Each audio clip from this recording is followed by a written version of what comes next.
আল্লাহ তাআলাই এই স্ত্রী পুত্র পরিজন এর প্রতি আগ্রহ দুনিয়ার মধ্যে আমাদের প্রত্যেকের মধ্যে দিয়েছেন, ফলেই দুনিয়া এই পর্যন্ত আগাইছে। কেউ যদি নিজের স্ত্রী সন্তানের প্রতি এবং তাদের উপার্জন, তাদের খাদ্য খাবার, সুস্থতা এগুলোর জন্য প্রচণ্ড আগ্রহ বোধ না করত, তাইলে মানুষ জন্তু জানোয়ারের মতো। আমার শায়েখ আল্লামা মুফতি মুশতাকুর নবী সাহেব হুজুর প্রায় বলে যে গরু তার মা চেনে না, ছাগল তার বাপ চিনে না, কুকুর বিড়াল তার জন্মদাতাকে চিনে না, তার এটা দরকারও লাগে না, সে তার মতো। কিন্তু মানুষ এরকম না। ওই দেখেন ওই বাচ্চারা, আরে ওই দেখেন, সরাও মিয়া হেরের, সরাও থেকে বসির।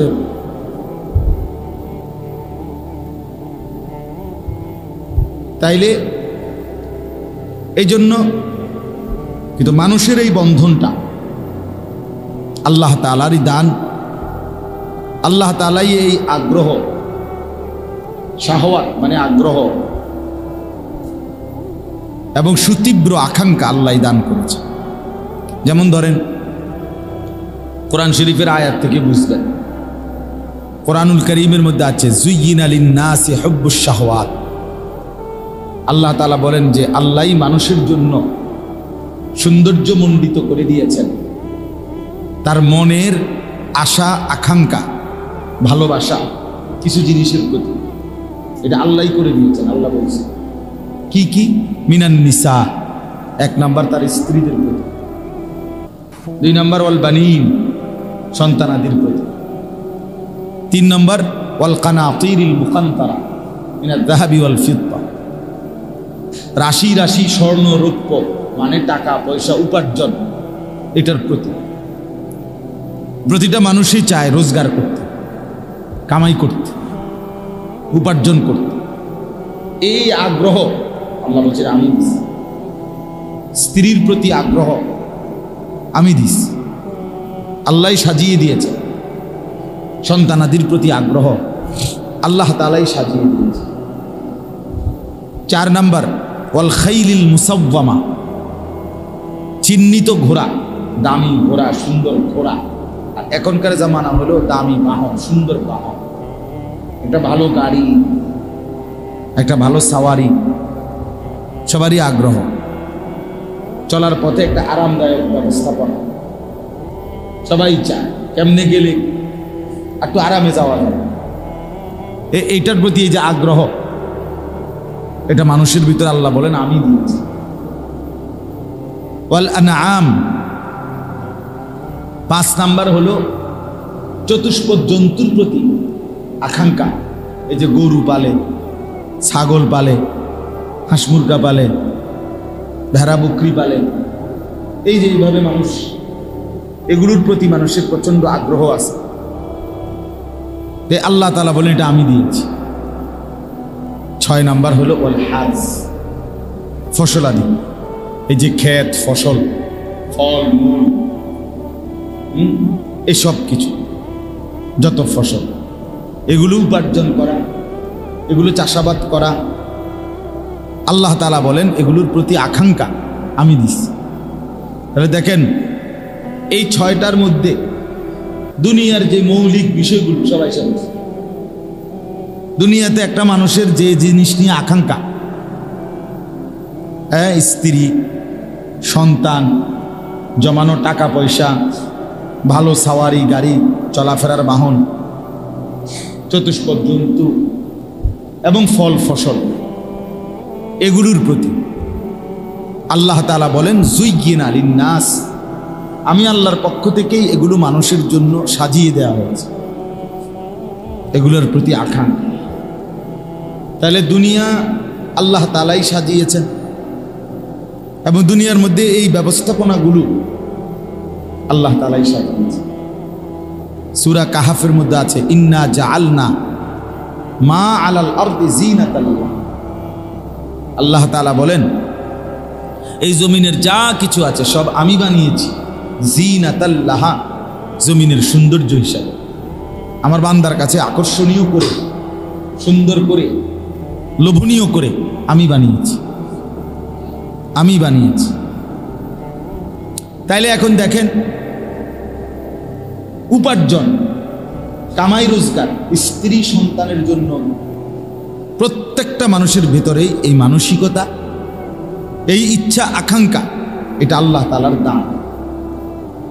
ফলে মানুষ কষ্ট থেকে কষ্ট, বোঝা থেকে বোঝা, ভারী থেকে ভারী কাজও কর্ম করে থাকে স্ত্রী সন্তান পরিবারের মুখে হাসি ফুটাবার জন্য, ঘর পরিবারের সংসারের চাহিদা পূরণের জন্য।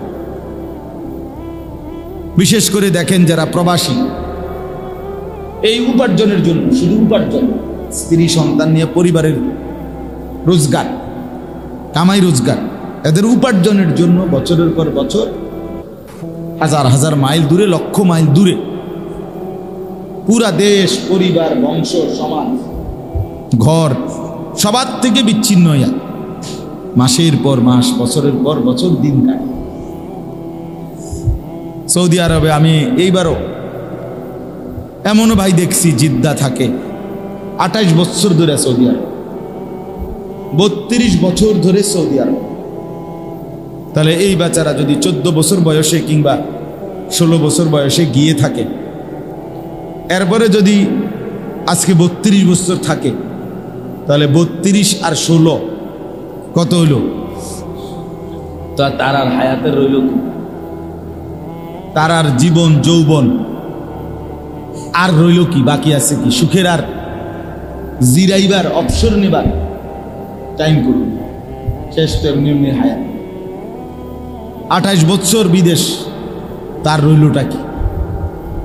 তা এই যে লম্বা সময় উপার্জনের জন্য, রিজিকের ফিকির, উপার্জনের ফিকির, স্ত্রী সন্তানের মুখে খাদ্য তুলে দেওয়ার ফিকির।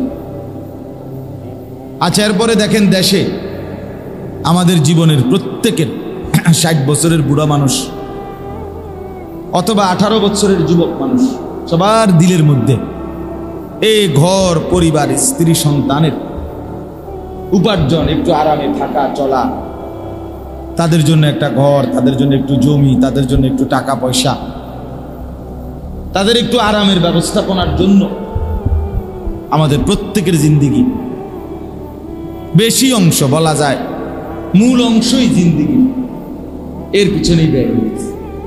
ঘন্টার পর ঘন্টা কর্ম করতেছে এই সংসারের একটু উপার্জন বাড়াইবার জন্য, বউ বাচ্চা নিয়ে, সংসার নিয়ে একটু ভালোভাবে চলার জন্য। তাহলে কি বোঝা গেল? উপার্জনের নেশা, আগ্রহ, আকাঙ্ক্ষা এই দুনিয়াতে প্রত্যেক মানুষের ভিতরে আল্লাহ প্রদত্ত, আল্লাহই দিয়েছেন। তো যেহেতু আল্লাহ তাআলাই দিয়েছেন, স্ত্রী সন্তানের প্রতি আগ্রহ, উপার্জনের প্রতি আগ্রহ, তো আল্লাহ তাআলাই এটার সব রকমের মূল নীতি আল্লাহ তাআলাই বলেছেন। অর্থাৎ আল্লাহ তাআলাই নির্ধারণ করে দিয়েছেন যে তোমার সেই আগ্রহ, আকাঙ্ক্ষা কতটুকু পর্যায়ে বৈধ, কতটুকু পর্যায়ে অবৈধ। আর তোমার সেই আগ্রহ, আকাঙ্ক্ষা তুমি সম্পূর্ণ নিজের কাঁধে, আমি আল্লাহকে ভুলে তুলে নিও না। তোমারে কাজে লাগাইয়া, তোমারে ব্যবসাত লাগাইয়া, তোমারে চাকরিতে ঢুকাইয়া দিয়া, তোমারে বিদেশ পাঠাইয়া দিয়া আমি আল্লাহ বিশ্রামে যাই নাই, নাউজুবিল্লাহ। আমি তোমারে ছেড়ে দেইনি, আমি তোমারে ভুলিও নাই। তোমারে কর্ম বন্টন করে দিছি, কিন্তু মূল রিজিক আমি দিচ্ছি। মূলত দিচ্ছেন কে?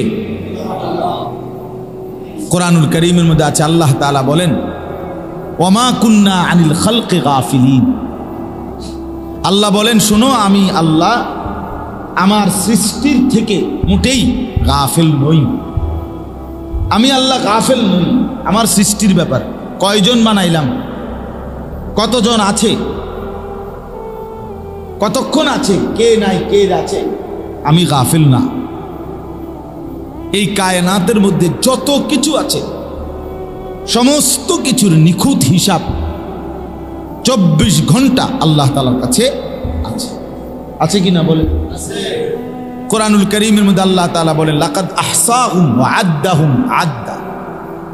আল্লাহ বলেন আমি তোমাদেরকে বেষ্টন করে আছি। আল্লাহ বেষ্টন করে আছেন সবাইকে, সব কিছুকে, এবং আল্লাহ তাআলা পুরা সেকেন্ড মিনিট জিন্দিগির সব গুণে গুণে রাখছেন, গুণে গুণে।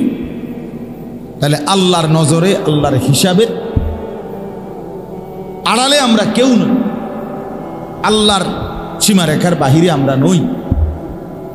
আচ্ছা, তাইলে এবার দেখেন এই কথাটা আল্লাহ তাআলা এই আয়াতে এবার বুঝাইতে চাইছেন যে বান্দা, তোমারে বানাইছিও আমি, তোমার মধ্যে উপার্জনের আকাঙ্ক্ষা, কামাই রোজগারি করার যে আগ্রহ, এটা আমি দিছি। স্ত্রী সন্তান যে কয়জনের লাগে তুমি টেনশন করো রে, এরা আমি দিছি আগে।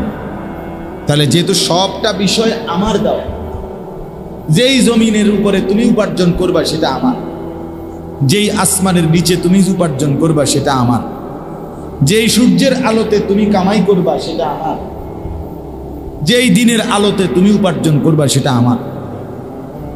জাআলনান নাহারা মাআশা, আল্লাহ বলেন উপার্জনের জন্যই আমি দিনের আলো বানাইছি, আর বিশ্রাম আর নিদ্রা ঘুমের জন্যই আমি রাত্রি বানিয়েছি, রাত্রি বানিয়েছি। তাইলে আল্লাহ তাআলা বলেন সব যেহেতু আমার, উপরের দিকে যা তাও আমার, নিচের দিকে যা তাও আমার, তুমিও আমার, পরিবারও আমার, অর্থ উপার্জনের এই আগ্রহ এটাও আমার।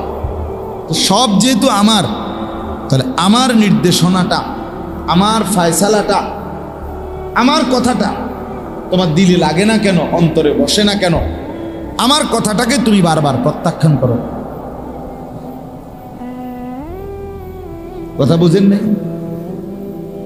যেখানে আল্লাহ তাআলাই বললেন তুমিও আমার, স্ত্রী সন্তানও আমার, আসমান জমিনও আমার, সবই আমার, উপার্জনের আগ্রহ বানাইছি আমি। তাইলে তুমি অন্যায়ভাবে উপার্জন করো কেন? হারাম রোজগার করো কেন? আমার নিষেধ অমান্য করো কেন? আর আমার কথার উপরে তোমার আস্থা নাই কেন? আমি তো বলেছি বারবার যে আমি তোমার স্ত্রী সন্তান যে কয়জন নিয়ে তোমার ফ্যামিলি, এটা আমি দিছি, আমার হিসাব আছে। অতএব আমি আমার হিসাব মতে প্রত্যেকের রিজিক পৌঁছাবো। এটা তুমি বুঝতেছো না, মানতেছো না কেন? তুমি কেন আমার নিষেধ, আমার হুকুম, আমার বিধান লঙ্ঘন করছো কেন? কোরআনুল কারীমের মধ্যে আল্লাহ তাআলা বিভিন্নভাবে আল্লাহ তাআলা কোরআনে কথাটা বলছে, ওয়া কাদ্দারা ফীহা আকওয়াতাহা। আল্লাহ তাআলা বলেন আমি জমিনের মধ্যেই আমার সমস্ত সৃষ্টির জন্য, তাদের জন্য যে কুত, খাদ্য, আহার আমি আল্লাহ তাআলা নির্ধারণ করেছি। তাহলে আমার জমিনের মধ্যেই আমার মাখলুকের রিজিক আমি রাখছি। কথা বুঝছেন কিনা বলেন?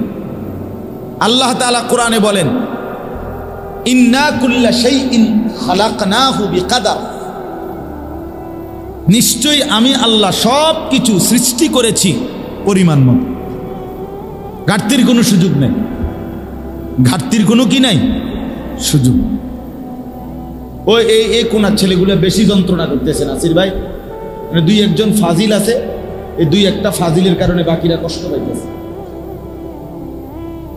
দুষ্ট কোনো সবাই হয় না, এটা নিয়ম। যেই কোনো মজমাতে দুষ্ট কি হয় না, 100 জনে লাইন ধরলে লাইন ভাঙ্গে একজন, 100 জনে কোনো লাইন ভাঙ্গে না, কিন্তু ওই একজনই পুরা 100 জনরে তখন যন্ত্রণা দেয়। সবাই তখন কথা শুরু করে, এই বেটা তুমি লাইন ভাঙছো, এই লাগিয়ে গেল মাছে গেছে। এখানে দুষ্ট একজন বা দুইজন আলগা জিনসোয়ার হয়েছে, হেরা বাকিদেরকে যন্ত্রণা দিতেছে জিনের কারণে। এই জন্য তোমরা আপাতত জিন তাড়ানোর জন্য কমপক্ষে আউযু বিল্লাহি মিনাশ শাইতানির রাজিম এটা পড়ো, তো কামে দেখবে জিন যাই বলো, আলগা যেটা বর করছে এটা চলে যাবে। তাহলে আল্লাহ তাআলা বলেন ওয়া ইম মিন শাইইন ইল্লা ইনদানা খাযাইনুহু, আল্লাহ তাআলা বলেন এমন কিচ্ছু নাই, আমার এই সৃষ্টিতে এমন কিছুই নেই যার জন্য আমার কাছে অসংখ্য ভান্ডার খনি নাই, এমন কিছুই নেই। মানে তুমি এটা মনে করো না বান্দা বাতের চাইল আমার কাছে এটা হিসাব করা যে 27 টন 25 টন 200 টন, না না বেটা বেকুব, যে এটাই আমার সবটাই খাজানা খাজানা ভান্ডার ভান্ডার।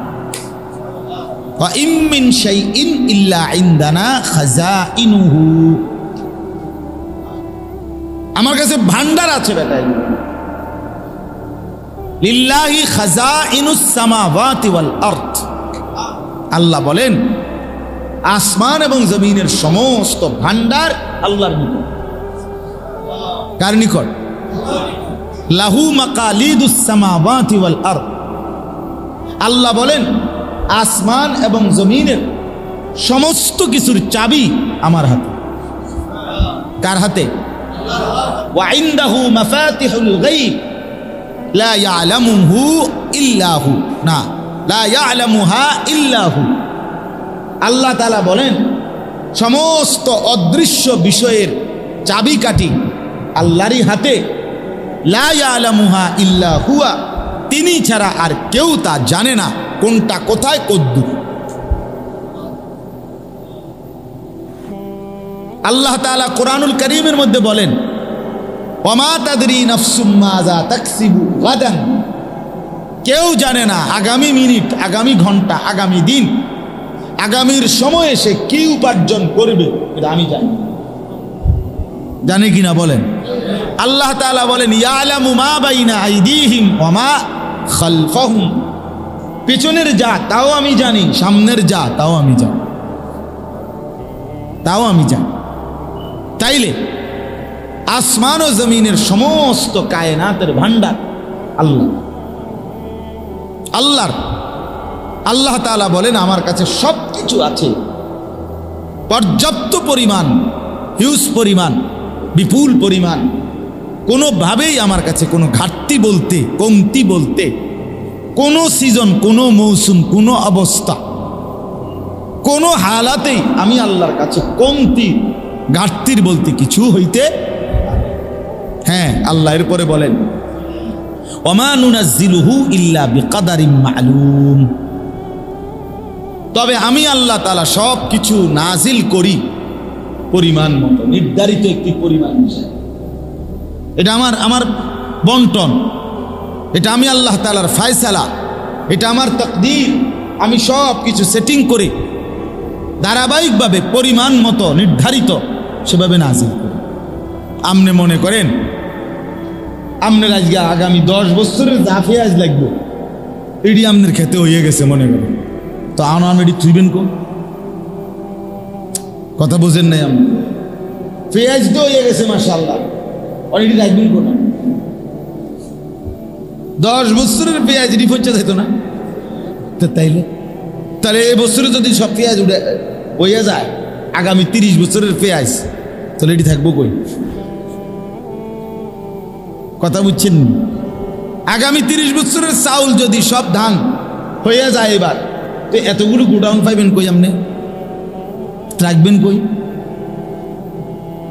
একবার ইউরোপিয়ান এক মূর্খ দার্শনিক নামের, তাদের কাছে দার্শনিক, আমাদের কাছে মূর্খ, এরকম এক দার্শনিক পণ্ডিত আমরা পত্রিকায় আরে বইতে, উর্দু বইতে নিজে পড়ছি, সে বেটা ঘোষণা দিছিল আগামী 30 বছরের ভিতরে যদি জনসংখ্যা নিয়ন্ত্রণ করা না হয়, বার্থ কন্ট্রোল, জন্ম নিয়ন্ত্রণ ঠিকমতো করা না হয়, তাহলে এই ইউরোপের মধ্যে গম, ইউরোপের মানে রুটির জন্য যে মেন উপাদান গম, এটার প্রচণ্ড ঘাটতি হয়ে যাবে, মানুষ ক্ষুধা, দারিদ্র্য এবং দুর্ভিক্ষের নিশ্চিত মুখোমুখি হবে। মজার ব্যাপার হলো ওইখানে রিপোর্টে লিখছে ওই কিতাবে যে পরবর্তী অল্প সময়ের ব্যবধানে ওই যেই দেশগুলোর উপরে সে ভবিষ্যৎবাণী করছিল ওই দেশগুলোতে এই পরিমাণ গম উৎপন্ন হয়েছে, শেষ পর্যন্ত গুদামজাত করে অসংখ্য অগণিত টনে টনে গম তারা আগুনে পুরাইয়া জ্বালাইয়া ছাই করে গেছে। এটি থনের আর জায়গা না, আর কোনো ব্যবস্থাপনাই নাই। বাট এটি থুইব কই? এটি কি মাটির তলে নি থুইত? তাইলে ওমা নুনাজ্জিলুহু ইল্লা বিকদারিম মা'লুম। সাংঘাতিক কথা এটা। আল্লাহ, আমি তো আল্লাহ তাআলা। তুমি আপনার যে 4 ছেলে হইলে, আপনার যে 4টা 5টা ছেলে হইলে, মেয়ে হইলে, সন্তান হইলে ঘাটতিতে পড়ে যাবেন, আপনি বুঝছেন। তাহলে আমনের 5 ছেলে সহ সবার হায়াতের যা 72 তরকারি এটি এক লগে দিয়ে এলাম, তাহলে তো আপনি নিশ্চিত হবেন যে না ঘাটতি হইতো না। এটি রাখবেন কোনানে? কথা বুঝছেন না? আপনি এটি হেফাজত থুইবেন কোনানে? তো তাইলে আপনার যেই বাচ্চা সামনে আসবে তার রিজিক আছে না নাই এইটা আপনি এখন বুঝলেন কিভাবে? কেউ তো জানে না আগামীর মুহূর্ত। বেটা, তুই নিজেই তো জানস না আগামী মিনিট তুই বাঁচবি কিনা, তো তোর 30 বছর পরে ফুতে ভাত খাইতে পারবো কিনা এটা তুই বাঁচবি কেমনে? বেকুবের কি বাতরান দেখে এরকম বেকুফ বলেন? এর জন্য বার্থ কন্ট্রোল, জন্ম নিয়ন্ত্রণ অথবা জনসংখ্যা নিয়ন্ত্রণ, পপুলেশন নিয়ন্ত্রণ, এটা একটা ফালতু মতবাদ। ফালতু ফালতু ফালতু, ফয়কার ফা ল তরসুগের তু, ফালতু বাজে কথা, একদম ভুয়া কথা, ভুয়া ভুয়া, একদম ভুয়া, একদম ভুয়া। এই পৃথিবীতে প্রথম যখন জন্ম নিয়ন্ত্রণ এর প্রথম যখন এই আমেরিকানরা, ইউরোপিয়ানরা এই মতবাদ প্রচার করছে পৃথিবীতে, 2টা বিষয় দেখাইছে। মেন বিষয় এক হলো মানুষ বাড়লে আবাসন বাইরে যাবে, অর্থাৎ তাকে থাকার ঘর, থাকার জায়গা দিতে হবে বেশি। তাহলে সমস্যা কি হবে? সমস্যা হলো ফসলের জমি কমে যাবে, উৎপাদনের জমি কি হয়ে যাবে? কমে যাবে। এই 2টাই মেন কথা ছিল। আবাসন কি হয়ে যাবে? বেড়ে যাবে। উৎপাদনের জমি কি হয়ে যাবে? কমে যাবে। জমি তো আর বাড়ে না, পৃথিবী তো আর 3টা হয়ে গেছে না। কথাটা বুঝছেন না?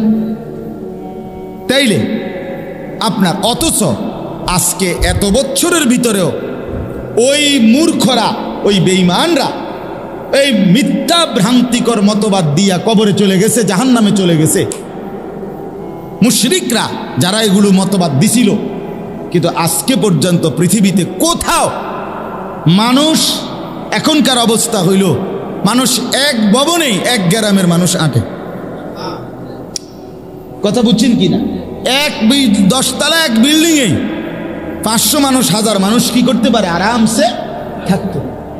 তাইলে না আবাসন বাড়াতে কোনো অসুবিধা হয়েছে, না ফসলের জমির কোনো সমস্যা হয়েছে, না খাদ্য খাবারের উৎপাদনের কোনো অসুবিধা হয়েছে, কোনো কিছুরই কোনো অভাব নেই। আমি শুধু ওই দিনও বলছি, আমি একটা বিষয়, শুধু একটা, এই মুহূর্তের সিজনের একটা বিষয় চিন্তা করেন। শুধু আশ্চর্য লাগছে আমার কাছে, লাগে এটা যে রূপালী আম, যে রূপালী আম দেয় এখন যেটা খাইতেছি আমরা সবাই আজকে মাসখানিক ধরে, সুবহানাল্লাহ সুবহানাল্লাহ। সারা বাংলাদেশের কত বাজারে, কত হাজার বাজার, বাংলাদেশের ছোট বড় লাখ লাখ কি পরিমাণ রূপালী আম, কারি কারি, ক্যারেট ক্যারেট। আর এক জায়গা এই নিমসের আমার নিজে, আমাদের জহির ভাই নিমসের মুকাম মাদ্রাসার মুহতামিম কইতেছে, হুজুর এই যে ট্রাককে ট্রাক নামতেছে, তো একটাও মুকামের পরে আর থাকে না, সব কে খায় কে নেয়? এত আম বাংলাদেশের থেকে কেমন উৎপাদন হইল, কিভাবে খাইল, কেমন চিন্তা করেন আপনি? পুরা বাজার দখল দিয়ে লাইছে।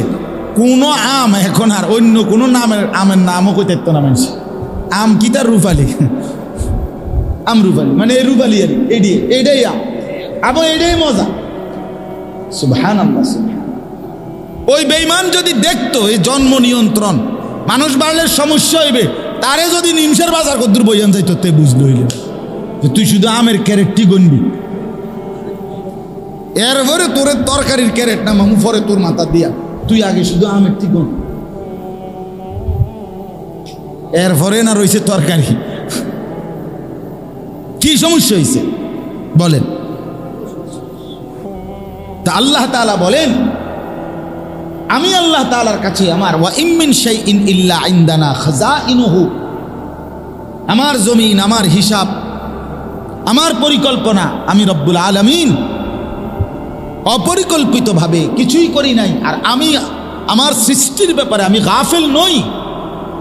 আমি বানাইছি কয়জন, খাওয়াবো কয়জন, দেব কয়জন, জায়গা লাগবে কদ্দুর, ফল লাগবে, ফসল লাগবে, খাদ্য লাগবে কদ্দুর, রিজিক লাগবে কি, এটা আমি আল্লাহর কোনো হিসাব ছাড়া এমনি দিয়া অনেকটা ফেঁসে ফিরে গেছি। এইটার নাম বুঝি আল্লাহ? নাউজুবিল্লাহ। এটা কি খামখেয়ালি কথা? এতটা অযৌক্তিক, অবাস্তব, অবান্তর কথা কি বলবো? তাইলে এই আয়াতের মূল বক্তব্য হলো, আপনাদের কাছে আমি যে কথাটা বুঝাইতে চাচ্ছি, এই যে কয়জন বসছেন, আমারও এখানে বয়ান করার কথা ছিল না। আমার আজকে বয়ান ছিল গাজীপুর, ঢাকা। জুমার নামাজ পড়াইবার কথা ঢাকা, মোহাম্মদপুর, কোনোটাই হইছে না। দেশের এই পরিস্থিতি, ঢাকাতেও যাই নাই, মাহফিল এলাকাতেও যাই নাই। আমি তো এমনি স্বাভাবিকভাবে চান্দিনাতেও জুমা পড়াই, রেজিস্ট্রি, সাব রেজিস্ট্রি জামে মসজিদে, তো এইখানেই জুমা পড়াইছি। তা আজকে আর বয়ান হবে না ওই মাহফিলগুলো, দুইটা মাহফিলের একটাও। পরে আমাদের মাওলানা ইয়াসিন জাফরি ভাই, মুফতি নাসির ভাইয়ের মাদ্রাসার আজকের এই মজলিস আমার বড় ভাই আসবেন ইনশাআল্লাহ। এই কারণে ওনারা খুব আবদার করছেন। আমি বলি ঠিক আছে, বলে বলাই দরকার, জেন দিয়া জাফাই কইতেল লিখছে,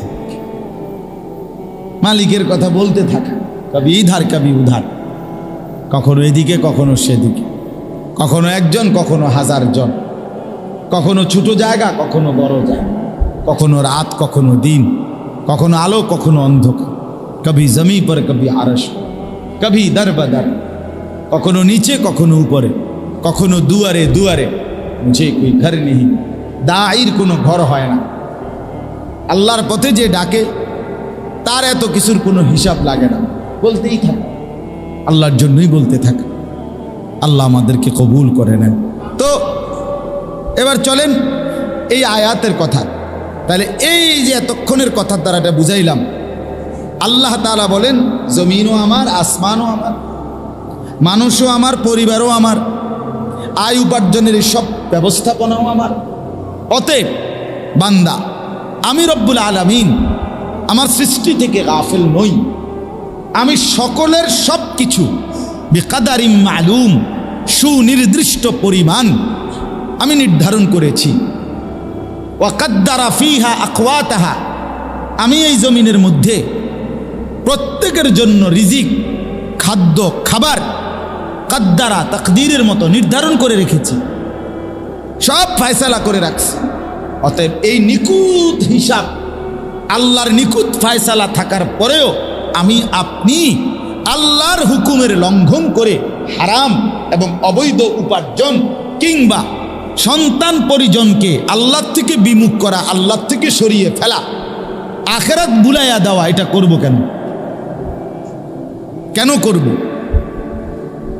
এই আয়াত দেখেন এবার আল্লাহ কি বলেন, ওয়ামা মিন দাব্বাতিন ফিল আরদ। আল্লাহ তাআলা বলেন এই জমিনের মধ্যে, ফিল আরদ মানে জমিন, জমিনের মধ্যে বিচরণশীল এমন একটি প্রাণীও নেই। অর্থাৎ এই জমিনের মধ্যে মানুষ বলেন, গরু বলেন, ছাগল বলেন, হাঁস বলেন, মুরগি বলেন, কুকুর বলেন, বিড়াল বলেন, সাপ বলেন, বিচ্ছু বলেন, পিঁপড়া বলেন, মাকড়সা বলেন, যা বলেন, যা কিছু জমিনের মধ্যে চলাচল করছে, হ্যাঁ, মাটির উপরে হোক আর মাটির নিচে হোক, পাহাড়ের উপরে হোক আর সাগরের গভীরে হোক, এক কথায় আসমানের নিচে যা, সবই তো জমিন। তো এই যা কিছু বিচরণশীল একটাও এমন নেই, আল্লাহ বলেন ইল্লা আলাল্লাহি রিজকুহা, প্রত্যেকটার রিজিকের জিম্মাদারি আমি আল্লাহ নিজে আমার কাঁধে তুলে নিলাম। ওয়ামা মিন দাব্বাতিন ফিল আরদ ইল্লা আলাল্লাহি রিজকুহা, সব কিছুর রিজিক আমার দায়িত্বে, আমি রব্বুল আলামিনের হিসাব সব। তাইলে এবার বলেন, এই এক কথা আমাদের জীবনের ভিত্তি, এই এক কথা আমাদের ঈমানের ভিত্তি। জীবনটা যদি কেউ সহজ করতে চায় তাহলে এই এক কথাই যথেষ্ট। কেন মিথ্যা বলবো, কেন চুরি করব, কেন ডাকাতি করব, কেন সুদ খাবো, কেন কিস্তি নেব, কেন হারাম রোজগার করব, কেন ওজনে কম দিব, কেন ধোঁকাবাজি, বাটপারি, সিটারির ইনকাম, মিথ্যা ইনকাম উপার্জন কেন করব? আমার বউ যেন বেশি খাইতে পারে, আমার ছেলে মেয়ে বেশি যেন খাইতে পারে। অথচ আল্লাহ তো বলছে, কসম বান্দা, এক লোকমা, এক জাররা, এক বিন্দু আমার ফয়সালার অতিরিক্ত ভক্ষণ করতে পারবে না। শুধু শুধু শুধু শুধু তুমি শুধু শুধু নিজেরে বরবাদ করলা, শুধু শুধু বরবাদ করো। রাসূলুল্লাহ সাল্লাল্লাহু আলাইহি ওয়াসাল্লাম বলেন, এবার নবীজির হাদিস শুনেন। আল্লাহর নবী বলেন, আর রিজকু মাকসুম, রিজিক বন্টন করা হয়েছে। আল্লাহ তাআলা প্রত্যেকের রিজিক বন্টন করে রেখেছে। বন্টন, কেউ বেশি খাবে, কেউ কম খাবে, মালিকের ফয়সালা। আপনি যদি বলেন, আল্লাহ তারে আপনি বেশি দিলেন, আমারে কম দিলেন কা? আল্লাহ যদি জিজ্ঞাসা করে, মনে করো তোমারে কমে দিলাম, কিন্তু তুমি যে কমই পাওয়ার যোগ্য বা পাইতেই হবে, তোমার এই কমটাই দিতে হইবে, আমি এটার কারণে বাধ্য কা? তোর কি উত্তর? বুঝেন না কথাটা? আবার আরে আমি 300 টাকা দিছি, আপনারে 100 টাকা দিছি। আপনি যদি করেন আমারে কা 100 টাকা দিলেন, আর আমি যদি বলি তোমারে 100 টাকাই দিতে হইব, এটা কি কারণ? তোমার কি কারণ? কি কারণে তুমি 100 টাকা প্রাপ্য? তোমার কি শরীরটা তোমার, না তোমার আত্মাও তোমার, না আসমান তোমার, না জমিন তোমার, না ক্ষেত তোমার, না উপার্জনের এই ক্ষমতা তোমার? তোমার কি তা?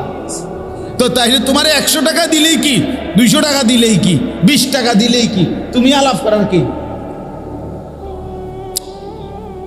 কথা বুঝছেন না? তুমি তুলনা করার কে? তুমি তুলনা করার, এটা আমার ইচ্ছা, কাকে বেশি দেব, কাকে কম দেব, এটা আমার ইচ্ছা। আমি অনেক সময় বলি, মনে করেন আমরা অনেক সময় বলি যে আমার উপরে বিপদ আসছে, তো আমি গা খোদা, আমরা বলি যে বিপদ, এই মুসিবত আমারে নি দেখলাম, মুসিবত বুঝি আমি, আল্লাহ আল্লাহ আমার কান্দে নি দিল। তা আমি বলি যে আল্লাহ যদি জিজ্ঞাসা করে, আল্লাহ বান্দা আচ্ছা ঠিক আছে, তোমারে না দিয়া অন্য কারে দিতাম, তার নামটা যদি তুমি করছে, আমনে একজনের নাম করছে, এরপরে যদি সে শুনে আমনে হইতেন নাম কইছেন, আমাদের কি ফিটাটা দিব? কি রে বেটা, তুই আমার নাম কইলি কেন? আরে বলবি কি না, বলেন না কেন? তাইলে এই কথা বলার কোনো যুক্তি আছে? তাইলে আপনি যে বললেন আল্লাহ আমারে কম দিলেন, তারে বেশি দিলেন কেন? সে যদি প্রশ্ন করে আমারে কম দিত, এটা তুই চাইলি কেন? কি রে বেটা? এই জন্য আল্লাহ তাআলা বলেন, ইল্লা আলাল্লাহি রিজকুহা, আমি কায়নাতের সমস্ত কিছুর রিজিক আমার হাতে রেখেছি। এটা আমার ফয়সালা, আমার দায়িত্ব, আমি আমার কাঁধে তুলে নিয়েছি, একেবারে ফরজ মনে করে আমি আদায় করছি। সুবহানাল্লাহ। আল্লাহ নবী বলেন, ইন্নার রিজকা লা ইয়াতলুবুল আবদা কামা ইয়াতলুবু আজালু। আমি এই কথাগুলো বলার একটা শেষ 2 মিনিটের উদ্দেশ্য আছে, এটা পর এক কথা বলবো। ইন্নার রিজকা লা ইয়াতলুবুল আবদা কামা ইয়াতলুবু আজালু। নবীজি বলেন, নিশ্চয়ই কোন মানুষের মৃত্যু যেমন তাকে তালাশ করে বের করে ফেলে, তার রিজিকও তাকে এভাবে তালাশ করে নেয়। আইসিইউর ভিতর থেকেও মালাকুল মউত নিয়ে আসে, ঠিক কিনা বলেন? হসপিটালের আইসিইউতে কাউরে ঢুকতে দেয় না নার্সেরা, কিন্তু মালাকুল মউত ঠিকই ঢুকে, সে নিয়ে আসে। ঠিক মৃত্যু যেমন নিয়ে আসে, আল্লাহর নবী বলেন রিজিকও ওই ব্যক্তিকে এভাবে তালাশ করে নেয়। এরপরে দেখেন নবীজি বলেন, ওয়াল্লাহি লান তামুতা নাফসান হাত্তা তাস্তাকমিলা রিজকাহা। নবীজি বলেন, আল্লাহর কসম, একটা প্রাণ, একটা আত্মা, একটা জীবিত সত্তা মরবে না তার জন্য বরাদ্দকৃত রিজিক পূর্ণ না করা পর্যন্ত। হাত্তা তাস্তাকমিলা রিজকাহা, তার রিজিক পূর্ণ না করে সে মরবে না। মরার সুযোগ নাই, মরার সিস্টেমে নাই, সে বেঁচেও ভোগ করতে পারবে না, আবার রিজিকটুকু না খাইয়েও যাইতে পারবে না। তাইলে আল্লাহ তাআলা বলেন, এখন আপনি আমি বলেন, আমরা আল্লাহ তাআলার নিখুঁত হিসাবের মধ্যে এবং আল্লাহ তাআলার পক্ষ থেকে আমাদের জন্য বাধ্যতামূলক রিজিক, আমাদের আয় উপার্জন সব নির্ধারিত, আমরা কেন আল্লাহর নাফরমানি করব? আল্লাহকে বাদ দেব কেন? হারাম কেন রোজগার করব? কেন হারাম রোজগার করব? এই হলো এক কথা। আচ্ছা, এখানে অর্থটুকুর আরেকটু আছে, দেখেন। এরপরে আল্লাহ বলেন, ওয়া আলামু মুস্তাকাররাহা ওয়া মুস্তাউদাআহা। মানুষের অবস্থান দুইটা, একটা হলো সাময়িক অবস্থান, একটা হলো দীর্ঘমেয়াদী অবস্থান। সাময়িক অবস্থান হলো হায়াতের এই দুনিয়া, দীর্ঘমেয়াদী অবস্থান হলো কবর। আল্লাহ বলেন, সাময়িক এই দুনিয়ায় তুমি কখন কোথায় থাকবা আমি এটাও জানি, চূড়ান্তভাবে তুমি কোথায় দাফন হইবা, কবরস্থ হইবা, আমি সেটাও জানি, আমি সেটাও জানি। তাইলে তোমার শেষ সেকেন্ড পর্যন্ত তুমি কোথায় কোথায় থাকবা আমি তাও জানি, আর সর্বশেষ কোথায় তুমি মাদফুন দাফন হইবা আমি তাও জানি। আল্লাহ বলেন, আমি শুধু জানি মনে করছো? না, কুল্লুম ফি কিতাবিম মুবিন, বরং সমস্ত কিছু আমি রব্বুল আলামিন আমার নির্ধারিত লৌহে মাহফুজের যেই খাতা কিতাব, আমার সেই লৌহে মাহফুজের মধ্যে স্পষ্টভাবে লিখে রাখছি। আসবা কোন দিন, যাবা কোন দিন, মায়ের পেট থেকে বের হইবা কোন দিন, আবার এই পৃথিবীর মায়া ত্যাগ করে মৃত্যুবরণ করবা কোন দিন, হাসবা কয়বার, কাঁদবা কয়বার, হাত উঠাবে কয়বার, পা উঠাবে কয়বার, চোখ খুলবে কয়বার, কানে শুনবা কয়বার, আল্লাহ তাআলা বলেন লোকমা মুখে দিবা কয়বার, পানির ঢোক গিলবা কয়বার। খোদার কসম আল্লাহ বলে, আমি সব সব লিখে রাখছি, সব লিখা, হিসাব করা, হিসাব করা। আল্লাহ তাআলা, আমি অনেক সময় বলি, আল্লাহ তাআলা কোনো বোর্ডিং চালায় না। আল্লাহ কি চালায় না? বোর্ডিং। বোর্ডিং বুঝেন না? আরে মাদ্রাসার যে বোর্ডিং ছাত্ররা জেনে খায়, আল্লাহ বোর্ডিং চালায় না। বোর্ডিং চালায় না মানে কি? মানে বোর্ডিংয়ের সিস্টেম হইল, বোর্ডিং যিনি সুপার, যিনি বোর্ডিং বাবুসি অথবা বোর্ডিংয়ের হিসাব রক্ষক, উনি মাদ্রাসার প্রিন্সিপালের কাছে আইসা বলে, হুজুর আজকে কিতা দিতাম, তো উনি জিগায় বাজারে কিতা আছে, আজকে তরকারি কিতা আছে, দুন্দুল আছে, তারপরে দিয়ে আপনার শসিন্দা আছে, লতসিম আছে, ঢেঁড়স আছে, আলু আছে, হ্যাঁ, তো দাম কেমন? তো দাম হুজুর মোটামুটি লতসিমটা একটু আলুর লগে মিলাইয়া দিলে খারাপ হইতো না, দামে ফসাইব, দাও এটা দাও। তাইলে বাজারে কি আছে এটার উপরে ভিত্তি কইরা তাৎক্ষণিক মশওয়ারা কইরা এমনি বোর্ডিং চালা। আল্লাহ তাআলা কোনো এমন না যে ফেরেশতা এসে জিজ্ঞেস করছে, আল্লাহ এই মোট মানুষ হলো 800 কোটি, আজকে সকালের নাস্তা কি দিলাম? তা আল্লাহ তাআলা জিজ্ঞাসা করছে, ফেরেশতা মোট পরোটা আছে কয়টা, আর এমনি স্বাভাবিক রুটি আছে কয়টা, আর ভাত আছে কয় কেজি, এটি একটা হিসাবে দাও। এরপরে ভাগ করে দিতে আছে যে পরোটা খাইব কয়জন, রুটি খাইব, এমনি এমনি এটি বোর্ডিং চালাইতে আছে নাকি? রব্বুল আলামিন বলেন, কুল্লুম ফি কিতাবিম মুবিন, বরং আসমান জমিন সৃষ্টির 50,000 বছর আগে আমি আল্লাহ প্রতি লোকমা, প্রতি ফোঁটা, প্রতি বিন্দু লিখে রাখছি, সব।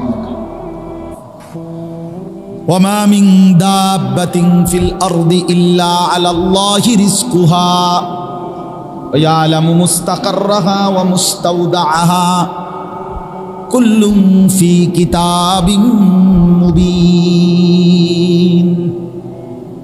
রব্বুল আলামিন বলেন, আবারও সেই আয়াত বলেন, ওমা নুনাজ্জিলুহু ইল্লা বিকাদারিম মালুম, আমি সব কিছু নাজিল করি নির্ধারিত পরিমাণ হিসাব করি। ইন্না কুল্লা শাইইন খালাকনাহু বিকাদার, আল্লাহ বলেন আমি সব কিছু সৃষ্টি করেছি পরিমাণ মতে, কোনো অপরিকল্পিত কিচ্ছুই আমার নাই। আমি রব্বুল আলামিনের ভান্ডারে কোনো কমতি নাই, আছে কি? এইবার এই কথাগুলো কেন বললাম, এই আয়াত পড়লাম কেন, কি বলতে চাচ্ছি আমি? 1 নাম্বার কথা হইল হারাম রোজগার কেন করবেন। 2 নাম্বার কথা হইল ছেলে মেয়েকে দিন থেকে আল্লাহর কোরআন থেকে। মূল কথা এটা, আমার টার্গেট ছিল মূলত এই কথাটা বলা।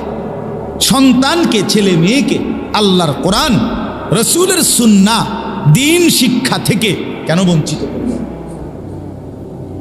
এই কারণে কি, যে এইভাবে পড়লে, এইভাবে দিন শিখলে, আল্লাহর কোরআন নবীর সুন্নাহ শিখলে, কোরআন সুন্নাহর ইলম অর্জন করলে ঠিক মতো খাইতে পাবে না, ঠিক মতো দুনিয়ার হায়াত চলবে না, খাদ্যের কষ্ট পাবে, থাকার কষ্ট পাবে, বিয়া করতে অসুবিধা হবে, জিফুত কম হইব, অথবা টাকা পয়সার টানা হেঁচড়া পড়বে, অভাবে পড়বে।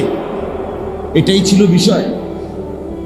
যদি এইটা মানসিকতা না হয়, তাহলে বাচ্চাকে আল্লাহর কোরআন থেকে, যদি এটাও কারণ না, বলে আপনি যদি কর না বাতের চিন্তায়, টাকার চিন্তায়, উপার্জনের চিন্তায় আমি আমার বাচ্চাকে কোরআন শিখাই নাই, এই চিন্তায় না, তাইলে তো আপনি আর চাইতে বড় গাদ্দার, যে আপনি আল্লাহকে বিশ্বাসই করেন না, আল্লাহর কোরআন লাগবে এটা মনেই করেন না। তো আপনি কি জাতের মুসলমান বলেন? একজন মুসলমান যে তার সন্তানকে কোরআন শিখাইল না, কি কারণ হইতে পারে? দুই কারণ হইতে পারে। এক কারণ হইল ভাত মাছ চাল ডাল চাকরি উপার্জন, দুনিয়া চলার ক্ষেত্রে কষ্ট পাবে। কথা বলেন না কেন? এটা একটা কারণ হইতে পারে, এই কারণে পড়াইলাম না। আরেকটা হলো আমি আল্লাহকেই মানি না, কোরআনকেই মানি না, ইসলামকেই মানি না, এটা কিছু কোনো পড়ালেখা, আমি এটাই মনে করি। তো কোনোটার অনুমতি আছে কি? কথা বলেন। এই ভাত মাছ চাল ডালের কষ্ট পাবে, এই কথাও যদি কেউ বিশ্বাস করে, মনে মনে ভাবে, তো তার ঈমান থাকবে তো? কথা বলেন না কেন? আল্লাহ তাআলা এতভাবে বলার পরও তুমি বলতে আসো না আপনি ফাইতেন না, তাইলে কোরআনে আছে লা নাসআলুকা রিজকা নাহনু নারযুকুক। রব্বুল আলামিন বলছেন, আমি রব্বুল আলামিন স্ত্রী সন্তান পরিজন চালাইতে তোমাদের কারো সাহায্য চাই না। রিজিক দিতে, খাদ্য খাবার পৌঁছাইতে কারো সাহায্য লাগবে না। হ্যাঁ, নাহনু নারযুকুকা, আমি আল্লাহ একাই সকলকে রিজিক দেব। আল্লাহ বলেন ওয়ালা তাকতুলু আওলাদাকুম খাশিয়াতা ইমলাকিন, ক্ষুধার ভয়ে, অভাবের ভয়ে, দারিদ্রতার ভয়ে সন্তানকে মেরে ফেলো না। নাহনু নারযুকুকুম ওয়া ইয়াহুম, আল্লাহ বলেন আমি তোমাকেও রিজিক দেব, তোমার সন্তান পরিবারকেও রিজিক দেব।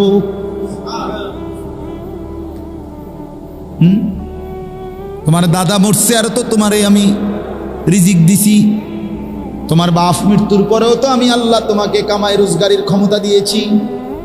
তোমার বাপ তো মনে করছিল হেবড়া মরলে আর তুমি কিছু করতে পারতা না, অন করো কেমনে? কথা বলেন না কেন? তোমার বাপের বাপ দাদা তো মনে করছিল হেবড়া মরলে তোমার বাপে কিছু করতে পারবে না, কিন্তু তোমার দাদা মরার পরেও তো তোমার বাপ মৃত্যু পর্যন্ত রোজগার করেছে কিনা বলেন? অতএব কোন যুক্তিতে সন্তানকে দিন থেকে বঞ্চিত করা, আল্লাহর কোরআন থেকে বঞ্চিত করার কোনো অধিকার, কোনো যুক্তি নেই। শুধুমাত্র খামখেয়ালি, গাফলতি, অথবা আল্লাহর প্রতি আস্থার অভাব, আখিরাতের প্রতি বিশ্বাসের অভাব, আর কিচ্ছু না। শুধুমাত্র এই ছাড়া আর কিছু। খাদ্য খাবার রিজিক, দুনিয়া কার কতটুকু পূরণ হবে তা তো আল্লাহ তাআলার পক্ষ থেকে ফয়সালা করা আছে, সব নির্ধারণ করা আছে। এই জন্য দয়া করে আপনারা যে কয়জন বসছেন, প্রত্যেকের কাছে অনুরোধ, প্রতিটা সন্তানের দ্বীনের পিছনে তার নামাজ, তার আখিরাত, তার আল্লাহর কোরআন শেখা, এক্ষেত্রে মূল দায়ভার শিখলো না, পড়লো না, পারলো না, এক্ষেত্রে মূল জবাবদিহিতা খোদার কসম শুধুই কেবল মা বাবা মূল বিষয়। সাফ কথা মনে রাখবেন। অর্থাৎ কি বুঝাইতে চাইছি বুঝেন নাই? আপনি যদি মনে করেন এই ছেলেটা নামাজ পড়ে নাই কেন, আল্লাহর কোরআন পড়তে পারে নাই কেন, এটা আমগো গ্রামের মসজিদের ইমাম সাহেবের জবাবদিহি করব হাসরের ময়দানে, জি না, ভুল। আপনি জবাব দিতে হবে। আমগো গ্রামের মাদ্রাসার মৌতামিম সাহেব মুফতি নাসির হে জবাব দিব না, মুফতি নাসিরের আব্বাও জবাব দিব না, আমনে জবাব দিব। আল্লাহ নবী সাল্লাল্লাহু আলাইহি সাল্লামের হাদিসটা আমি পড়ছি। নবীজি বলছেন, কুল্লু মাউলুদিন ইউলাদু আলাল ফিতরা, প্রত্যেকটা মানব সন্তান আল্লাহর পক্ষ থেকে ইসলাম মানার যোগ্যতা নিয়েই ভূমিষ্ঠ হয়। কি মানার? সৃষ্টিগতভাবে। আমি অনেক সময় এটা আল্লাহ আমাদের খুলনার হজরত, বিশেষ করে বাংলাদেশের অন্যতম একজন বুজুর্গ হজরত মাওলানা মুফতি নুরুল আমিন সাহেব, হজরত খুব এটা বুঝায় যে আল্লাহ তাআলা প্রত্যেক মানব সন্তানকে, মানুষকে ইসলাম মানার যোগ্যতা দিয়ে শরীরটা সাজিয়েছেন, গঠন করেছেন, সৃষ্টি করেছেন। হজরত বলেন, এখানে জেদ্দুরে, এইখান থেকে এদ্দুর, এই তালু হাতের জেদ্দুর, মানুষের এই মুখের এখান থেকে এইখান এদ্দুর, অর্থাৎ আল্লাহ যে বলছে 2 হাত দিয়া সমস্ত মুখমণ্ডল ধৌত করা, এটা যে একটা ফরজ অজুর মধ্যে, এইটা জেদ্দুর, এখানে জায়গাটাও এদ্দুর, পানি লইলে এখানে পূর্ণ হবে এদ্দুর, অর্থাৎ আল্লাহ পাক মানার যোগ্যতা দিয়েই শরীরটাকে গঠন করছে। হযরত বলেন যে নাকের নরম জায়গায় এই যে পানি পৌঁছানো ফরজ, গোসলের সময় ফরজ, এখন নাকের নরম জায়গায় পানি পৌঁছাইতে পানি লাগে জেদ্দুর, হাতের কোষ করলে হাতের মধ্যে পানি আটে এদ্দুর, সহজ হিসাব। আল্লাহ তাআলা বলছে তসবিহ পড়ো, নবী গুন্না বিভিন্ন সংখ্যা বলছে 33, 33, 34, কথা বলছে 100 বার, কখনো বলছে 10 বার, আছে না তসবিহ? এখন আমার তসবিহ নাই, সারাক্ষণ থাকার সুযোগও নাই, একটা মানুষের তসবিহ সারাক্ষণ নাও থাকতে পারে, কিন্তু আল্লাহ তাআলা তখন আমি যদি কই আমারে তো আল্লাহ তসবিহ পড়তে কইছে, নবী বলতে বলছে, এখন আমি পড়ার মতো কোনো যোগ্যতা আমার হাতের মধ্যে নাই, আঙ্গুলে, কারণ হইলে আমার এই আঙ্গুল দিয়ে এই আঙ্গুলে গুনা যায় না, এই আঙ্গুল দিয়ে এই আঙ্গুলে 33 বার আমি গুনে না। আল্লাহ বলে না না, আমি দেখছো না একটা আঙ্গুল বাঁকা করে দিছি, এইটা দিয়েই তো তসবিহ গোনার মতো যোগ্যতা দিয়েই আঙ্গুল শিখি, ইবাদতের যোগ্যতা দিয়েই আমি কি করছি, নাহলে এই 4টা আঙ্গুল এদিকে, এটা সমস্যা কি, এটা বেহা হয়ে গেল।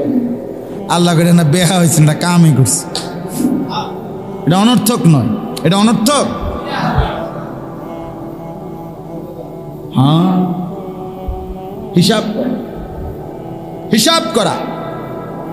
কুল্লু মাউলুদিন ইউলাদু আলাল ফিতরা, আল্লাহ তাআলা বলেন আমি রুকু সেজদার উপযুক্ত যোগ্যতা দিয়েই কনুই বাঁকা হয়, কেন কোমর বাঁকা হয়, কেন তুমি বসতে পারো, কেন তুমি শুইতে পারো, গরু কেন বসতে পারে না, ছাগল কেন সোজা হইতে পারে না, সাপ কেন সোজা হইয়া দাঁড়াইতে পারে না, এই গাছ কেন বসতে পারে না। হ্যাঁ, আল্লাহ বলেন কোন সৃষ্টি শুধু দাঁড়িয়েই থাকে, আমার কোন সৃষ্টি শুধু উপর হইয়াই আছে, গরু ছাগল, আমার কোন সৃষ্টি শুধু বসেই আছে, পাহাড়গুলো, আমার কোন সৃষ্টি শুধু শুয়ে আছে, যেই সমস্ত কীট পতঙ্গ মাটির সাথে লম্বা হওয়া সাপ বিচ্ছু এগুলো, কিন্তু তুমি দাঁড়াইতেও পারো, উপরও হইতে পারো, বসতেও পারো, শুইতেও পারো। তো তোমার শুধু ভাত পাস, শুধু পেশাব পায়খানা, শুধু যৌন চাহিদা পূরণের জন্যই যদি হইতো, তাহলে ওই গরু ছাগল কুকুর বিড়াল সাপ বিচ্ছু এগুলোর তো আমি এক অবস্থাতে রাখাই, তাদের খাদ্য, তাদের মানে যৌন চাহিদা, তাদের পেশাব পায়খানার প্রয়োজন পূরণ করতেছি, ঘুমের প্রয়োজন পূরণ করতেছি। তো তোমারে কেন আমি আল্লাহ 4 ভাবে বানাইলাম, দাঁড়াইতেও পারো, উপরও হইতে পারো, বসতেও পারো, শুইতেও পারো। রব্বুল আলামিন বলে শুধু ভাত মাছ চাল ডাল, শুধুমাত্র খাদ্য পানি আর ঘুম আর পেশাব পায়খানা আর যৌন চাহিদা পূরণের জন্য নয়, বরং আমার নামাজ, আমার সেজদা, আমার ইবাদত করার জন্য বানাইছি বলেই আমার ইবাদত নামাজের মধ্যে দাঁড়াইতে হয়, উপর হইয়া রুকু দিতে হয়, আত্তাহিয়াতুর জন্য বসতে হয়, সেজদা দিতে শুইতে হয়। এই জন্য আমি আল্লাহ শরীরের গঠনটাই এভাবে বানাইছি। নইলে তুমি নামাজ পড়বা কেমনে, নইলে তুমি রুকু দিবা কেমনে, নাইলে তুমি আত্তাহিয়াতুর জন্য বসবা কেমনে, নাইলে তুমি সেজদা দিবা কেমনে?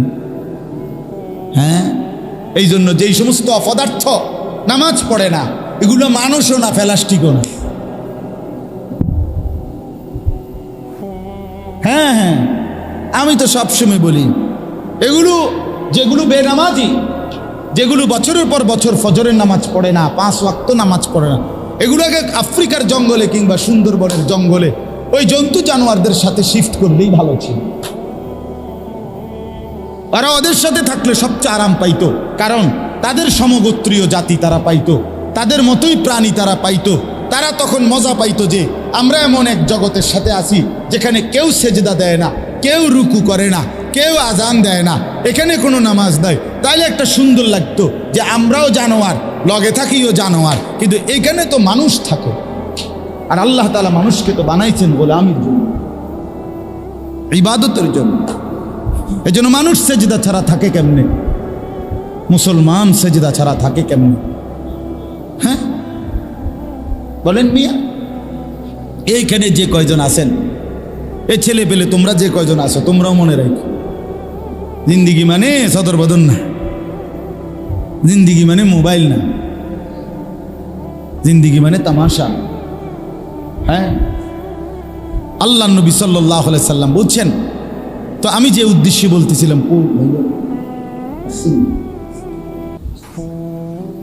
যোগাযোগ হয়েছি। আচ্ছা মাশা, আমার তো কথা বলার কথা ছিল 10-15 মিনিট। মাশাআল্লাহ। তাইলে এরপরে নবীজি বলেন ফাআবাওয়াহু ইউহাব্বিদানিহি, তাইলে আমার গাড়ি আগায় যাইতে বলেন, আমার গাড়ি কি পায় না? আচ্ছা, ফাআবাওয়াহু ইউহাব্বিদানিহি আও ইউনাসসিরানিহি আও ইউমাজ্জিসানিহি। এই কথাটা খেয়াল, আমি যে উদ্দেশ্যে বলতেছিলাম, নবীজি বলেন প্রত্যেকটা মানব সন্তানকে আল্লাহ পাঠাইছিলেন ইসলাম মানার কি দিয়া? আরে কথা বলেন না। কিন্তু অতঃপর তার মা বাপ আবাওয়াহু, মা বাপ ওই বাচ্চাটাকে ইহুদি বানায় দিছে, অথবা খ্রিস্টান বানায় দিছে, অথবা অগ্নি পূজক বানায় দিছে, বেঈমান বানায় দিছে। বেঈমান, বেঈমান, বেঈমান। 24 ঘন্টায় বড় হাতেরে দেখাইছে, আব্বা আমার এই 60 বছরের হায়াত, 50 বছরের হায়াত, বিড়ি ছাড়া আমি কোনোদিন চলি না, কাজে আগুন ছাড়া কোনোদিন থাইকো না, আর আগুনের সাথে যেন তোমার গভীর সম্পর্ক থাকে, এই জন্য আমি মরলেও তুমি বিড়ি ধরাইবা। নাই তো কি, আগুনের সাথে পরিচয় করাই দিছে, আগুনের সাথে পরিচয় করাই দিছে। আমি থাকতো বাবা, আমি থাকতো ঘরে টেলিভিশন কোনোদিন বন্ধ হইতে দেই নাই। তুমি যদি আমার পুত্র হইয়া থাকো, আমার ঘরে বাপের মতো ফুত হও, ফুতের মতো বাপ হও, তাইলে তুমিও কোনোদিন আমার ঘরে টেলিভিশন বন্ধ হইতে দিবা না। হ্যাঁ হ্যাঁ, নালে কি? আর উনি তো জীবনে কোনোদিন টেলিভিশন বন্ধ করে যায় নাই, ওনার মৃত্যু পর্যন্ত তো প্রতিদিন কি চলছে? তাহলে উনি ওনার স্ত্রী, সন্তান, ছেলে মেয়ের জন্য কি এই সবক দিয়ে যায় নাই? এই সবক দিয়ে যায় নাই? বলেন তো। আপনি জীবনভর দাড়ি কাটলেন, আপনার সন্তান কি সবক নিবে? আপনি কি শিখায় গেলেন যে বাবা আমি জীবনভর ইহুদিদের মতো, খ্রিস্টানদের মতো নিজের চেহারা সুরতকে রাখছি, তুমিও কোনোদিন মুসলমানের সুরত ধরবে না, বেঈমানের মতোই ধরবা। তো নাই তো কি, নাই তো কি। আর নাই তো যে বাবা বিষয়টা কি এই, আমি চলতেছি বাবা বেঈমানদের মতো, তুমি ওইবা জোনায়েদ বাগদাদির মতো, হেতে যদি কত এটা আমনে হইতে অসুবিধা কি? কথা বলেন না কেন? একজন লোক যদি কয় যে বিড়ি খাইতে খাইতে তার ফুতেরে যদি কয় বাবা বড় হইয়া চেষ্টা করবা, একবার বাইজিদ বস্তামি হইবার চেষ্টা করবা, তো হেই ফুতে যদি কয় আব্বা যে এটা আমনে আমারে হইতে বলতেছেন, এটা আমনে হইতে সমস্যা কি? কথা বলেন না কেন? আমনের গায়ে একা সেটা সয় না, আমনে কা ভালো হইলেন না, আপনি কেন হারাম খাইলেন, আপনি কেন অবৈধ উপার্জন করলেন? তাইলে আমার বলার উদ্দেশ্য হইল ওই আগের কথা আবার মিলান। রব্বুল আলামিন রিজিক সবার বরাদ্দ রাখছেন, শুধুমাত্র টাকার জন্য, খাদ্য খাবারের জন্য সন্তানকে দিন থেকে বঞ্চিত করেন না, লাভ হবে না। মা বাবা দায়ী থাকবে, নবীজি বলছেন মা বাবা দায়ী থাকবে। এই মহল্লার যে কয়জন মুসলমান আছেন মৃত্যু পর্যন্ত ওসিয়ত করে যাবেন, যে আমার সংসার, আমার সন্তান, আমার বংশের কেউ যেন মাদ্রাসা ছাড়া একজনও যেন না হয়, সবাই আল্লাহর কোরআন যেন শিখে। আলহামদুলিল্লাহ, আমার আব্বা, আমরা 5 ভাই 3 বোন, আমার বাবা রেখে গেছেন। আমরা 5 ভাই 3 বোন, আর আমাগো ভাই বোন আর ছেলে মেয়ে মিল্লা, আর আমার মা আছে এখন, বরাবর 25 জন। আমরা 25 জন, আমার গুণ একবারে 25 জন। এই 25 জনের মধ্যে আমাদের 5 ভাই 3 বোন, আমরা হলাম 8 জন, মা হইলে 1 জন, তাহলে 9 জন। তাহলে 25 জনের থেকে 9 গেলে আর কত থাকে? 16, 9 6 16 জন। এই 16 জন বাচ্চার একজনও আল্লাহর কোরআন ছাড়া, রসুলের সুন্নাহ শিখে নাই, কোরআন শিখে নাই, একজনও নাই, একজনও নাই। আলহামদুলিল্লাহ, একজনও। এবং আল্লাহর ঘরে এইবারও মক্কায় মদিনায় আল্লাহ যে কয়দিন রাখছে, এইবারও হজ্জে মালিকের কাছে তওয়াফে আল্লাহর ঘরে বারবার এই দোয়া করছি যে আল্লাহ আমার খানদান, আমার বংশ যেন একজনও কোরআন ছাড়া না হয়। কোরআনে আছে আল্লাহ নবী ইব্রাহিম আলাইহিস সালাম দোয়া করছেন, ওমিন যুররিয়াতিনা উম্মাতান মুসলিমাতান। ইব্রাহিম নবীর দোয়া, আল্লাহর ঘর কাবা বানাইয়া ইব্রাহিম নবীর দোয়া ছিল যে আল্লাহ আমার বংশধর, ওমিন যুররিয়াতিনা, আল্লাহ আমার বংশধরকে সর্বযুগে উম্মতে মুসলিমা, আপনার অনুগত বানাইয়েন।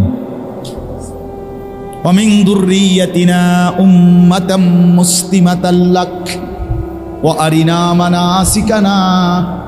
আল্লাহ আমারে, আমার সন্তান বংশধরকে আপনার ইবাদতের, আপনার বন্দিগির সমস্ত নিয়ম কানুন শিখায়া দেন। কেমনে পড়বো নামাজ, কেমনে দেব যাকাত, কেমনে করব হজ, কেমনে করব কোরবানি, আপনার বন্দিগি আপনি শিখায়া দেন। অতুবা আলাইনা, যা কিছু ভুল ভ্রান্তি গুনাহ নাফরমানি তওবা করছি মাওলা, আপনি মাফ করে দেন।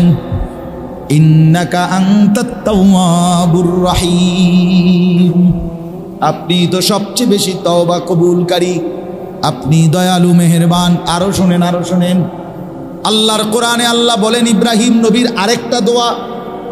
ইব্রাহিম নবী আল্লাহর কাছে দোয়া করে বলেছেন, রব্বি জাআলনি মুকিমাস সালাহ, আল্লাহ আমি ইব্রাহিমকে মৃত্যু পর্যন্ত পূর্ণ নামাজি বানান। কি বানান? কি বানান? সবাই বলেন, ওয়ামিন যুররিয়াতি, ওয়ামিন যুররিয়াতি, সাথে সাথে বললেন এবং আমার বংশধর সন্তানাদিদেরকেও নামাজি বানান।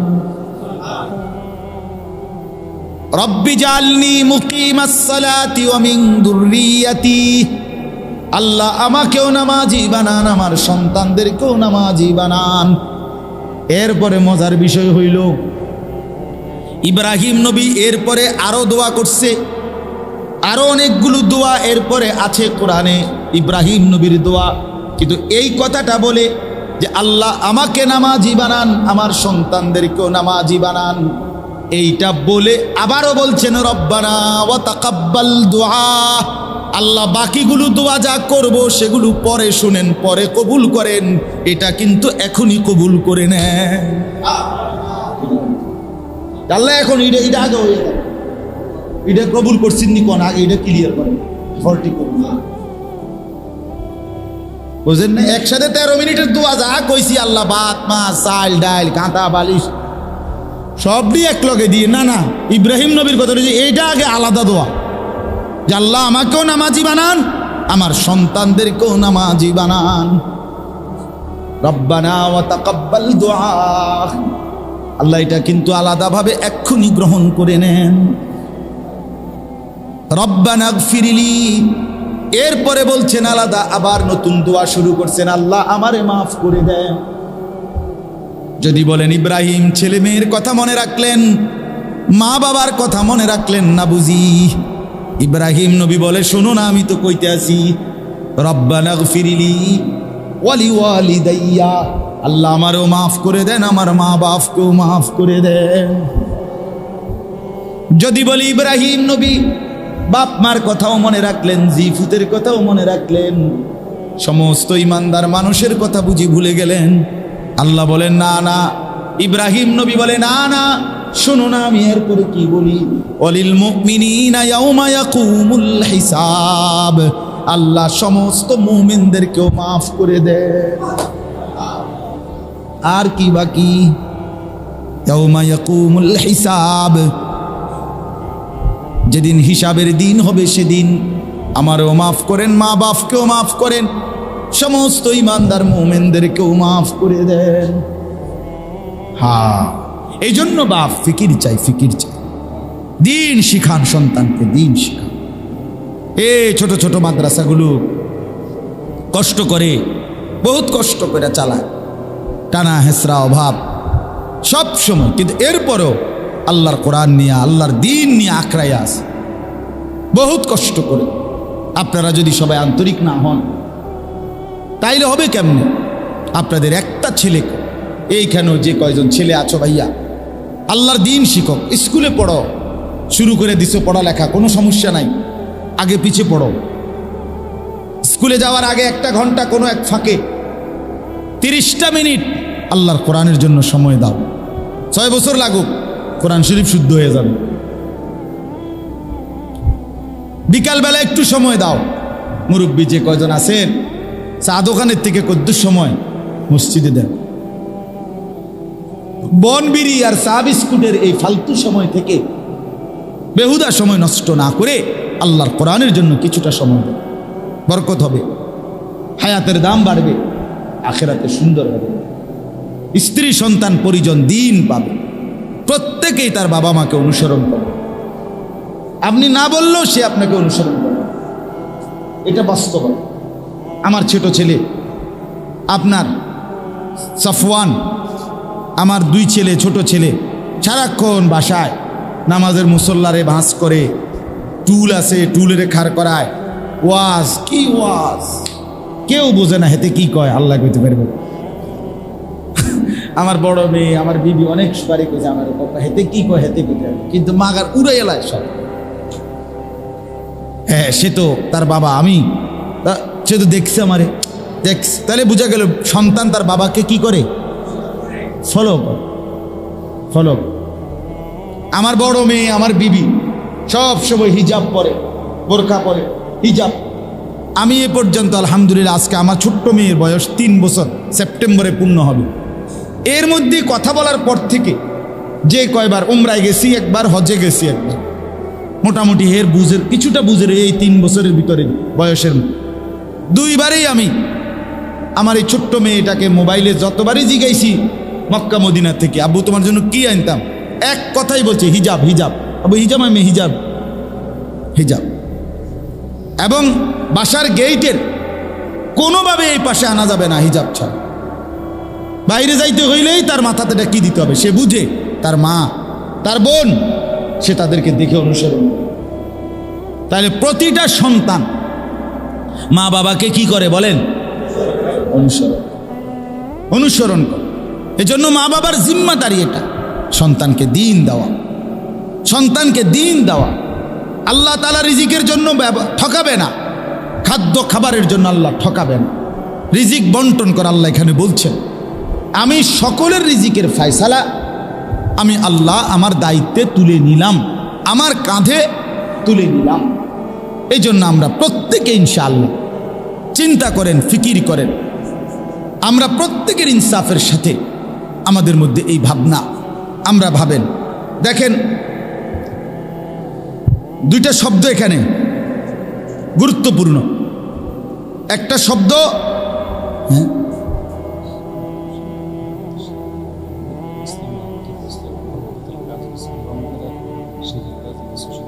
কি কি দিব,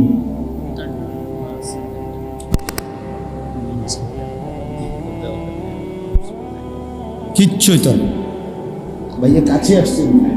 আচ্ছা, একটা ছোট্ট বিষয়, এটা যদি আপনাদের দিলে সুবিধাজনক হয়, সামর্থ্য, মানসিকতা যেটুকুই হয়, মাদ্রাসার একটু জরুরত আছে, মাদ্রাসার সিঁড়ি এবং কি রঙের কাজ, মাদ্রাসার সিঁড়ি এবং রঙের একটু কাজ আছে।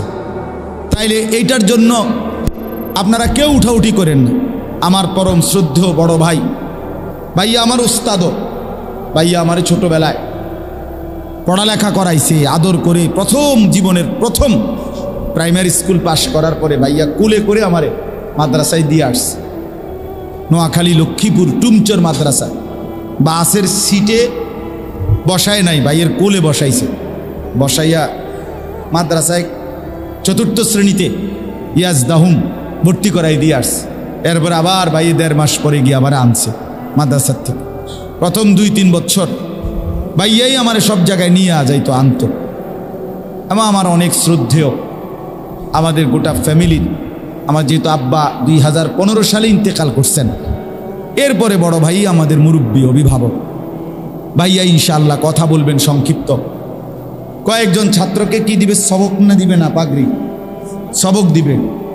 হ্যাঁ, সবক দিবে মৌলানা ভাই, সবক দিবে কয়েকজন ছাত্রকে, এরপরে দোয়া করবে। এই জন্য আপনারা উঠেন না, অল্প একটু সময় কথা বলবে। কিন্তু মাঝখান দিয়ে যদি মনে করেন নগদ হোক অথবা পরেই হোক, যেমনি সুবিধা হয়, এই 2টা মিনিট চলে আসছেন ভাইয়া আসতে আসতে মাদ্রাসার এই রং এবং সিঁড়ির এই কাজের জন্য যেটুকু টাকা, যাই আপনাদের মন হয় একটু বলবেন কিনা বলেন, বা দিবেন কিনা। যদি কেউ দেন ইনশাআল্লাহ বরকত হবে, অথবা যদি সবসময় দিছেন, আগেও দিছেন, আমি তো এই মাদ্রাসায় আরও আসছি, আমার খুলনার হজরত আসছে, আমার শায়েখ আসছে, হ্যাঁ, অনেক বড় বড় ওলামায়ে কেরাম কিন্তু এই মাদ্রাসায় আসছে আল্লাহর দয়া। এই জন্য আজকেও অনুরোধ করতেছি, কেউ বলবেন কিনা যে পরে ইনশাআল্লাহ আমি 1000 টাকা দেবো বা 2000 বা 500 টাকা, আল্লাহ বরকত দেবে ইনশাআল্লাহ। বলেন, নামটা লিখে নেন। কি নাম আপনার? ফরিদ আহমদ মুন্সি। ভাইয়া 1000 টাকা দিবে, আল্লাহ কবুল করেন, মাশাআল্লাহ। আর কেউ বলেন? আল্লাহ, বলেন মাশাআল্লাহ। চাচাজানের নাম কি? জি, হাজি শহীদ, মাশাআল্লাহ। চাচাজান দিবে 1000 টাকা, আল্লাহ কবুল করে। যাই হয়, যেটুকুই হয়, অংশগ্রহণ হইল। বলেন 500 টাকা হইলে 500 টাকাই বলেন, নগদ হইলে নগদ দেন। হ্যাঁ, মাশাআল্লাহ, আল্লাহ 1000 টাকা দিচ্ছে।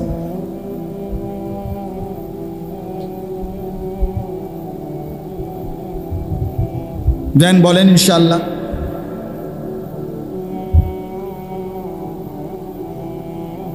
আল্লাহ তাআলা আপনাদেরকে তৌফিক দান করেন। আমরা প্রত্যেকেই দেখেন একটা জিনিস বাস্তবতা, রিজিক এবং আমাদের এই উপার্জন, একটা মানুষের 2টা ইবাদত মুসলমানের। একটা হলো তার শরীর দিয়ে ইবাদত, আর একটা হলো অর্থ দিয়ে ইবাদত। মাশাআল্লাহ, প্রত্যেক মুসলমানের জন্য তার আর্থিক ইবাদতও তার ইবাদতের অংশ। অর্থাৎ জাকাত ফরজ হলে জাকাত দিতেই হবে, কোরবানি ওয়াজিব হইলে কোরবানি দিতেই হবে, হজ ফরজ হলে হজ করতেই হবে, এবং নফল দান সাদাকা নিয়মিত করা, এটা জান্নাতি মুমিনের সিফাত। জান্নাতে যে একেবারে স্বাভাবিক সিফাত, যে নামাজ পড়বে সে দানও করবে, এটা আল্লাহর কোরআনের কথা। এই জন্য সব জায়গায় আল্লাহ তাআলা এক মুসলমানের স্বাভাবিক পরিচয়, আপনি কম হোক, 2 টাকা হোক, 20 টাকা হোক, 5 টাকা হোক, কাউকে ফিরাই দিতে নাই। এই যে আমরা অনেক সময় অভাবী কোনো মানুষ দেখলে কত কত মন্তব্য করে, টাকা দিব না 5 টাকা, এবার মন্তব্য, হ্যাঁ কিতা করে, ওনানে নিয়ে টিয়া খরচ করে, সুদে লাগায় না, হেবটা এমন এখন আব্দুল কাদের জিলানী, মানে উনি ওনার টাকা পয়সা চলা ফেরা উঠা বসা নড়া চড়ার মধ্যে কোনো গুণা বলতে কিচ্ছু নাই, মাকরুও নাই, সমস্ত দোষ ওই বেড়া, এই যে বেড়া বেড়ার সব দোষ, না উনি একেবারে জিন্দা ওলি, বুঝছেন না? এটা না, বরঞ্চ কোনো ব্যক্তি, এটা আমাদের জন্য উচিত, মুসলমান মাত্রই দান করে, মুসলমান মাত্রই সেজদা করে। কোরআন শরীফে আছে রাত গভীরে যে তাহাজ্জুদ নামাজ, আল্লাহ তাআলা কোরআনের যেই আয়াতে তাহাজ্জুদ নামাজের কথা বলছে, ওই আয়াতেও অমিম্মা রাযাকনাহুম ইউনফিকুন, আল্লাহর রাস্তায় দান করার কথা বলছি। বিশ্বাস করেন, তাহাজ্জুদ নামাজ মানে রাত গভীরেও যদি কেউ সেজদা করে উচিত ওই সময়ও আল্লাহর রাস্তায় সাদাকা। আমার ছোট্ট জীবনে আমার একটা ছোট্ট আমল আছে, চেষ্টা করি মাঝে মধ্যে। আমি বেশিরভাগে তো রাত 2টা-3টা বাজে যখন মাহফিল থেকে কখনো কোথাও দূর থেকে ফিরলে টোলের জায়গায়, যেখানে টোল নেয় ব্রিজের, ওইখানে অনেক ফকির থাকে, গরিব মানুষ থাকে। তো রাত্রে 2টা-3টা বাজে আমি কম বেশি কিছু টাকা দিতে চেষ্টা করি। তো আর মনে মনে ভাবি যে আল্লাহ যে বলছে রাত গভীরে আমার বান্দা দান করে, এই সবটা আশা করি পাবো। তো এই জন্য মাশাআল্লাহ আল্লাহ কবুল করে। 500 টাকা দিচ্ছেন, 200 টাকা দিচ্ছেন, আল্লাহ তাআলা আপনাদেরকে ভরপুর বরকত দান করেন। আল্লাহ তাআলা আপনাদেরকে কবুল করেন, মঞ্জুর করেন। আমরা প্রত্যেকে ইনশাআল্লাহ সন্তানদেরকে দিন শেখাবো। একজন সন্তানকেও দয়া করে বঞ্চিত করবেন না। এখানে যে বাচ্চাগুলো মাদ্রাসায় পড়তেছে, আলহামদুলিল্লাহ আপনাদেরই মহল্লার ছেলে, আপনাদেরই মানুষ, আপনাদেরই সন্তান। আজকে হয়তো মনে হইছে ছোট্ট, স্বাভাবিক, কিন্তু একদিন বুঝবেন, একদিন ভাববেন, অবশ্যই মনে করবেন, দেখবেন যে এরাই আখেরাতে আপনার নাজাতের উসিলা হবে। আমার বাপ, আমরা কিতাবে পড়ছি, এক ঢোক পানি, এক চুমুক দুধের বরকতেও অনেককে আল্লাহ তাআলা জাহান্নাম থেকে মুক্তি দিয়ে দিবে। এই সামান্য অজুর পানি আগায় দিছে এই বরকতে। আল্লাহ তাআলা আমাদেরকে তৌফিক দান করেন, কবুল করেন ইনশাআল্লাহ। ভাইয়া এখন আপনাদের সামনে এই বাচ্চাগুলোকে সবক দিবে এবং সামান্য কথা বলে ইনশাআল্লাহ দোয়া করবে। এরপরে আপনারা একসাথে এশার নামাজ জামাতের সাথে পড়ে এরপরে যাবেন। আল্লাহ তাআলা আমাদের